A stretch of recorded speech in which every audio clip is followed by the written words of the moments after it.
and social dislocation becomes a worm's eye view. One look at the newspapers and the television news of recent events in Rwanda, Somalia, what was Yugoslavia, and many other trouble spots around the world might have shaken you, perhaps momentarily, perhaps longer as you sat in front of your TV screen, soaking up the cathode rays, or reading the paper, cup of coffee at your side.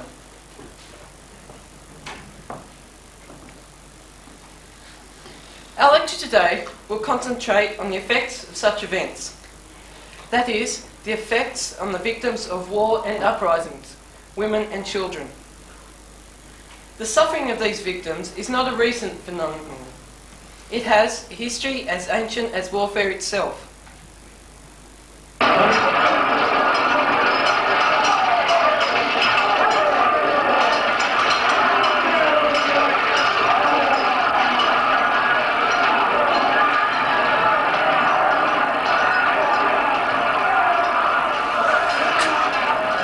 Where the white feet of Nereid tread their circling dance.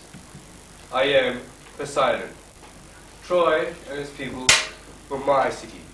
That ring of walls and towers I and Apollo built, squared every stone each, and my affection has not faded. Now Troy lies dead, under the conquering Argive spear, stripped, set, smouldering. Appears a fortune from Parnassus, made to Athene's plan, that a horse pregnant with armed men, called by all future ages the wooden horse, and said to glide weighty with hidden death through the Trojan walls. The sacred... Equally concerned as both. I suppose you bring some word from Zeus, or from some other god, greater or less. No, I come to entreat your powerful aid and alliance, on behalf of Troy, yes, of this place. Have you renounced your hatred? Now she's blackened with fire. Do you pity Troy? First answer, will you support me, and join your will with mine? Of course. Tell me your mind. Is it Greece or Troy you're helping? I'm disposed to favour the Trojans, whom I hated, and to make this homeward voyage disastrous for the Greeks. But why? Surely your change of affection is somewhat casual. Why this leaping at random between hate and love? You know of the insult offered to my temple, offered to me. When I dragged Cassandra from sanctuary, I know. No punishment for the Greeks, not even a reprimand. After the decisive help you gave them in winning the war. Therefore, I look to you to help me make them suffer. But how's weight your wishes, Athene? What is your plan? I mean to make their homeward journey unfortunate. Before they embark or on the open sea? At sea. Useless to struggle on. Breasting the storm when fate prevails. I mourn for my dead world, my burning town, my sons, my husband. Gone, all gone. What pride of face, what strength, what swelled our royal sails. Now shrunk to nothing, sunk in mean oblivion. How must I do with grief? Hold, or give rein? See where my outcast limbs have lain? Stones for a bed bring solace or relief. My heart would burst. My sick head beats and burns till passion feeds to ease its pain. In restless rocking, like a boat that sways and turns, give me sad time to my funereal song. For those whom fate has cursed, music itself is but one note, unending misery with their oars. Will they take us now? What have you heard? Is this our last breath of our lady bear? Who knows? I guess it was. Soon we shall hear the final dreaded word. Out of the house, you Trojan slaves, on board the Argive fleet set sail for home. Cassandra. No, that must not be. Keep my frenzied child Cassandra there. Hold her. She must not come. Crown my grief to see her go dishonored to her captor's bed. Troy, this is your ultimate agony. Robbed of your living remnant. Deserted by your dead. Speak to me, Arkives. Terrors come crowding thick. Have they resolved to kill us? Are the crews taking their places at the oars? Is there no word yet of our fate? My child, I do not know. I came out here because maddened and sick with horror I could not sleep. But you are pitiless master. master shall I go, You have not long to wait. but long to weep. A slave? Where will my new home be? Some island, famous Argos, or Thessaly? Far, far from Troy. A queen, the moment we have dreaded is now here. You have all now been allotted. You feast with what you feared. What is our fate? Are we for Thessaly, your Thyre, or the land of Cadmus? Each is assigned to a different man, not all to one. Tell us each of our fortune. Which of Troy's women has a golden future? I myself know, but you must ask one question at a time. Then tell me about my daughter, for Cassandra. Whose share is she? King Agamemnon chose her as his special prize. A slave for his Spartan wife? Oh, miserable fate. No, for his own bed. She used to be his concubine. But she belongs to the bright-head Apollo, a consecrated virgin set aside by him to live in single purity. Well, she is God-possessed, but she was captured the king's heart. Cassandra, fling your temple keys away. Strip off your vestments. Tear your holy wreath. Is it not good fortune that she's chosen for the king's bed? What of my other daughter, whom you took from me last night? Is it Polyxena you were speaking of? Oh, it is. Has she been drawn for? Whose yoke does she bear? She was made attendant at Arkives' tomb. Attendant at a tomb. My Heaven's blessing falls on me and falls on you. Hear our cry of worship. I am in God of marriage.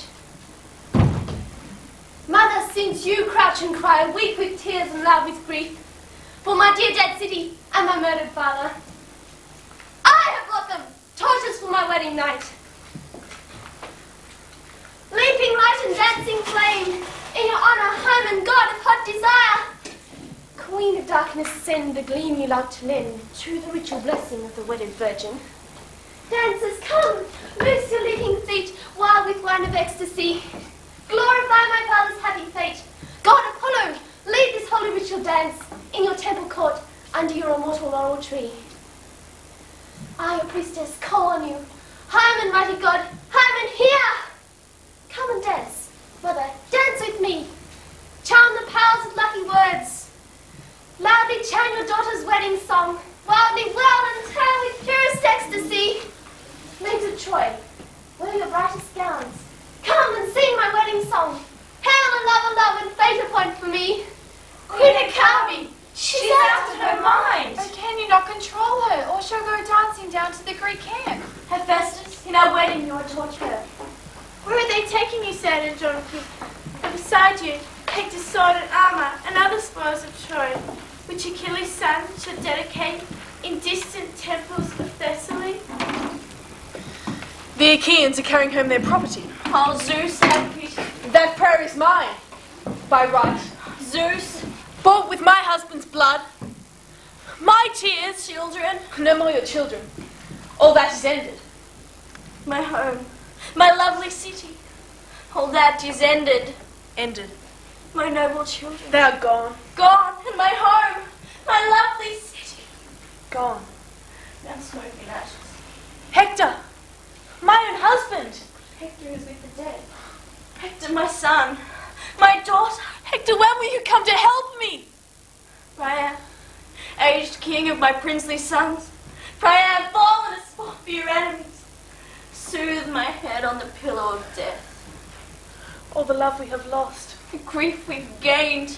All that we knew. Destroyed. All anguish doubled. The gods have hated us since the day that Paris was spared his birth, to live and destroy his country for the sake of the cursed Helen. Now vultures wheel, waiting to tear up the dead, stretch to the feet of Pallas. While we are slaves, and must look on. Whole city, dead, deserted, I weep for you. Home where my babes are born. This is your end. Who would not weep? A city lost, children lost, all lost. When were such tears shed for a murdered house? Was there ever heard such a chorus of pain? Can even the dead see this and forget to weep? In times of sorrow, it is a comfort to lament, to shed tears and find music that will voice our grief. Do you see this armor? It is your son, Hector's. He with his spear killed more Greeks than any other. In her accursed love, Come, child. No pity your mother, but time is up. No more embracing now. Miss climb to the topmost winches in her father's towers. The sentence says you must leave your life behind. Men take you. This job is fit for a man without feeling or decency. I'm not hard real enough. Times on this happy day. Today, I shall lay hands on Helen, my wife. I am Menelaus, the man who has endured this 10 years' toil with the help of the Greek army. Yes, I came to Troy, not so much for her sake, as people think, but rather to find the man that entered my house as a guest, deceived me, and stole my wife. That man the gods be praised, has paid for it. So is his country, laid in ruin by the Greek army. And I am here now to fetch home the Spartan woman, once my wife. Even to speak her name I find distasteful. She is in this building, held prisoner with all the women taken in Troy. The men whose years of fighting captured her at last and gave her to me to kill, or not kill, if I choose instead to take her back to Argive territory. And I've decided not to take out sentence here, but rather take her back to Hellas and see that she pays with her blood for all my friends that died at Troy. What are you waiting for? Get in and fetch her here. Drag her by the hair, bloodthirsty murderess. And all we need is a fair wind that will have her home. Oh, thou preserve thy whole. You hate me, but I wish to ask, what sentence have the Greeks and you passed on my life? There was no question in your case. The whole army of Greece gave you to me, whom you have wronged, to kill. Have I permission to reply to that sentence and plead that it would be unjust to take my life? I've come to kill you, not to bandy arguments. Let her speak, Menelaus. She must not die without a hearing. And let me undertake in turn to speak against her. Of the mischief she made in Troy, you know nothing. The whole indictment was complete will ensure her death. There can be no chance of escape. It is a favour and will take time. But if she wishes to defend herself, she may. I grant this, let her note, for your sake.